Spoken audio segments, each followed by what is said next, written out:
He went from Cory in the house to Cory facing the big house as Kyle Massey, former Disney Channel star, was charged with sending explicit pictures of himself to a 13-year-old girl. But Kyle claims that this was nothing more than an extortion attempt, even though his response had everyone scratching their head.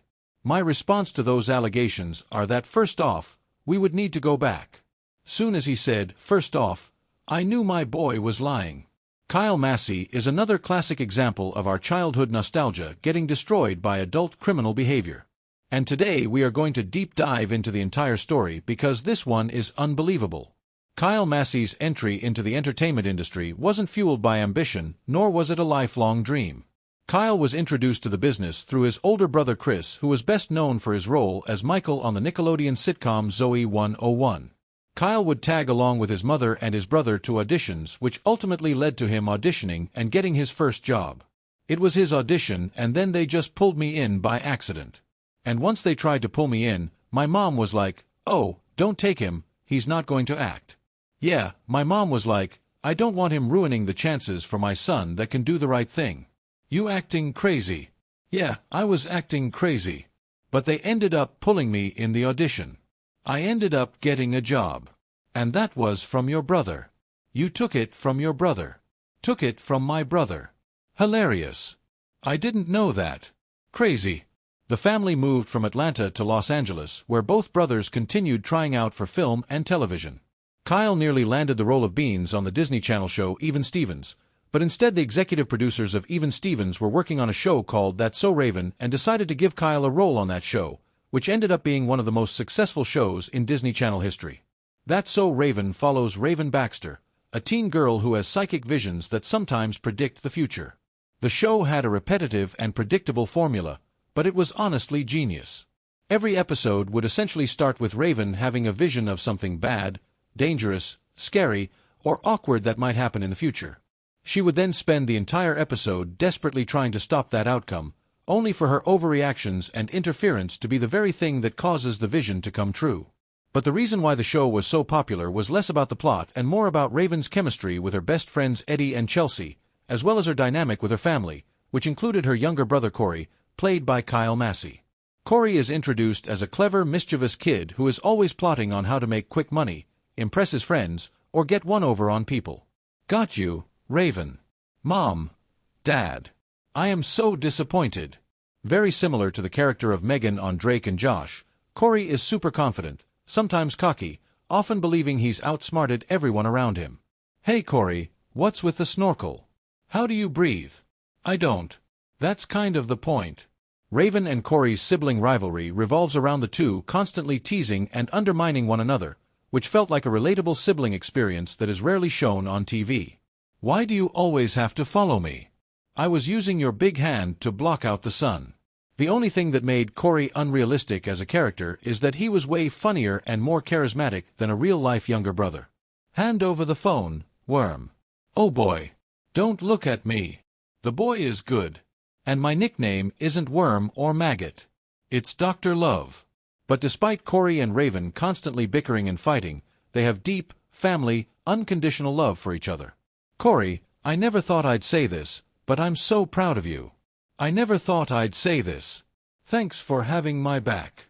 That's So Raven was a massive hit from the beginning, debuting to 3.4 million viewers, which was higher than any Disney original series premiere at that time. It continued to grow drastically. Even a random episode deep into Season 3 would secure as much as 5 million viewers. The show and cast were nominated for various awards over 30 times. They wrote books based around the show, sold video games, and even were nominated for 2 Emmys. After 100 episodes, That's So Raven redefined the Disney Channel, and executives were trying to milk Raven Symone's popularity for as long as possible, which ended up benefiting Kyle Massey significantly. Disney Channel executives pitched That's So Raven 2, which was going to be a show that follows Raven to college. But Raven had been working in the entertainment industry since she was 3 years old and wanted to retire by age 18. So, she ultimately decided not to take on a new role, which forced the network to shift focus and develop a spin-off around Kyle Massey instead. Cory in the House follows Cory Baxter as he leaves San Francisco and moves to Washington, D.C. to live in the White House. Cory's father, Victor Baxter, is hired as the personal chef to the President of the United States. As soon as he gets there, Corey wastes no time getting into trouble. But the chaos is more ridiculous because they are inside the most powerful government building in the world. And there's the stain. Alright, back up. I've got some work to do. Okay, I'm going to fix this with Grandma Pum's old-timey Bahamian stain remover. A splash of yak milk. Corey's plans usually clash with the strict rules and routines of presidential life, leading to funny situations involving Secret Service agents and the presidential family. He could lick my hand all day. While Corey in the House was not as popular nor culturally iconic as That's So Raven, it maintained solid cable ratings. Sometimes it would rank as the network's most watched show for that week. The show was originally planned for 3 seasons. However, during the filming of a Season 2 episode in which Corey goes overboard on a large boat, an accident occurred. Because the boat was rented, the crew couldn't make the usual modifications to ensure safety while filming. The plan was for Kyle to say his lines at the edge of the boat. Then, a stunt person would step in to leap off the side of the boat and drop onto a stack of thick padded mats below. Instead, Kyle jumped over the edge of the boat himself. Kyle thought it would be really funny if he did the fall. When Kyle fell off the boat, he hit the mat at an angle, rolling off and smashing his head on the concrete soundstage floor. He was rushed to the hospital. Once medically cleared, Massey returned to shoot more episodes for the season, but the show would ultimately be cancelled for other reasons. And that's because at this time, the 2007 and 2008 Writers Guild of America strike began, where TV and film writers refused to work due to being paid very little compared to the massive profits the studios were making. The strike lasted 100 days and brought Hollywood to a standstill. Television shows shut down production. Seasons got shortened or cancelled, and scripted TV mostly disappeared for months while reality shows rushed in to fill the gap. Corey in the House was one of those shows that essentially ended because of the strike. In the end, Disney Channel aired 34 episodes of the show, but now Kyle Massey's future in Hollywood was uncertain. Like many child stars, Kyle was too associated with his youthful, exaggerated, safe, Disney-like persona, making it difficult for studios to cast him or market him as an adult. In 2010, he competed on the 11th season of Dancing with the Stars, where he and professional partner Lacey Schwimmer finished as runners-up in the competition. Still eager for work, he ended up taking on more family-friendly type jobs, securing a role on a Disney animated series called Fish Hooks, where he voiced a fish named Milo. The show ran from 2010 to 2014, which was a consistent paycheck, but not exactly an illustrious Hollywood career. And like other former Disney stars, the press becomes thirsty for a shock-driven narrative. Leaked photos, exaggerated scandals, and rumors so they can say, "Remember this kid? Look how far they've fallen." Desperate for drama, rumors persisted that Kyle was dying from cancer. Kyle told ET, "Overnight it was trending on Twitter that I'm dying of cancer.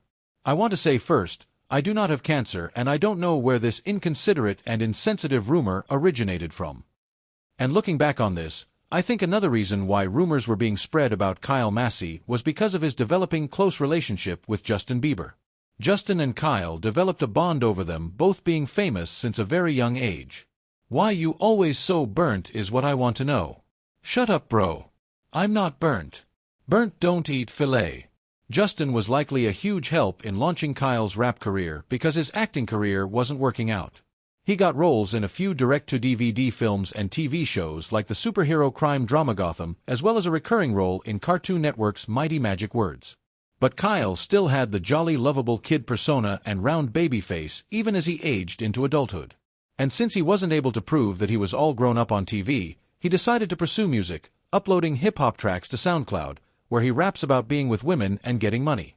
Now, I'm assuming that him becoming essentially a part of Justin Bieber's crew is what helped him get connected with very successful artists because he had a relative amount of success in music. He produced a song called Hard Work for French Montana in 2015, as well as featured on a song called Syrup with Soulja Boy. Then again, the rapper lifestyle can come with its own set of risks, and Kyle and his brother Chris would find that out the hard way. Chris was also frequently hanging out in the studio with rappers and producers. At this point, I'm not sure if he was actually making any music or if he was just in there for the lifestyle, but he was definitely deeply involved in the music industry. And in November of 2014, Chris Massey was throwing a party at his penthouse apartment when he asked rapper Lil Twist to leave following an argument. Twist reportedly left, but returned roughly 30 minutes later with 4 other men and forced their way back inside. Once inside, they attacked Chris, reportedly beating him with brass knuckles, humiliating him, and stealing his wallet and cell phone. Chris required medical attention for his injuries, but denied speaking to the media. Twist was charged with 6 felonies, including burglary, battery, grand theft, criminal threats, and multiple counts of assault with a deadly weapon. He eventually pleaded no contest, but was sentenced to 1 year in jail in 2016, followed by probation. It was now the mid-2010s, and Kyle Massey was stuck in a situation most people can't relate to. His full-time job at this point seemed to be flying around the world with Justin Bieber, going to shows and concerts with him, partying with rappers and models, and watching the business deals Bieber was securing. Kyle was living the lifestyle of being extremely famous and successful, but as we know, he didn't have any current major film or TV roles to justify hanging out with the Kardashians, but rather that he was tagging alongside the biggest pop star of the 2010s. However, that almost changed in the summer of 2015 when Raven Symone and the original main cast of That's So Raven reunited in an appearance on The View. Notice how the interviewer asks what Kyle is working on, but he doesn't answer the question. Yeah, actually since That's So Raven, you went on to do a bunch of other shows and you came in second place on Dancing with the Stars, which is like awesome. So exciting. What are you working on now? Well, I have a lot of different projects. Oh my gosh. What do you want to do? Oh yeah. People suspected that since the cast was reunited and Disney Channel was leaning into reboots after finding success with Girl Meets World that maybe a That's So Raven reboot was coming. And we would later find out that it was. Only Kyle was not going to be invited. Even worse, he would also be accused of promising a 13-year-old girl that he could get her a role on that show and would be charged with sending explicit pictures of himself to that child. The victim, who wasn't named due to her age, claimed she met Kyle when she was 4 years old, meaning Kyle was 18 or 19 and 2 years removed from the end of Corey in the house. Interested in pursuing a career in entertainment, she remained in contact with him, and Massey became close with her and her family. He later suggested that she travel from Seattle, Washington to live with him and his girlfriend in L.A. The girl and her mother say Kyle held himself out as a father figure to her, and their contact increased in November 2018 when the girl expressed interest in a role on the rebooted version of That's So Raven. Raven's Home was the official spin-off that premiered in the summer of 2017 and followed a similar plot as the original. Raven Baxter is now an adult single mother living in Chicago with her twin children Booker and Nia, who have inherited her psychic abilities. The show reunites Raven with her best friend Chelsea and her father Victor, along with appearances by many other familiar characters from the original series. However, Orlando Brown and Kyle Massey were left out. Massey told Perez Hilton, "As far as That's So Raven 2, I'm not really sure what part 1 will play in the show, if any. I spoke with Raven a few weeks ago, but we haven't officially secured anything yet. I would always be down to do a guest spot on her show. Raven can make it happen. Hell, who knows? I might have to bring Corey in the house back with a fake Donald Trump as president. You never know. Just know it's always a party when you get the gang back together." It was clear that Kyle Massey didn't just want this opportunity, he needed it. However, he would never get a role on Raven's Home, nor would he get a reboot of his own show, and maybe that's a good thing. Massey's contact with the underage victim increased heavily in November of 2018 because during that same month, the 3rd season of Raven's Home planned on adding several new female characters ranging from 11 to 13 years old. Because Kyle had been a part of the original show, the alleged victim likely assumed that he had the connections necessary to help her get a role. And this is when Kyle contacted the girl's mother to invite the girl to stay with him and his girlfriend in Los Angeles so he could help her find an agent.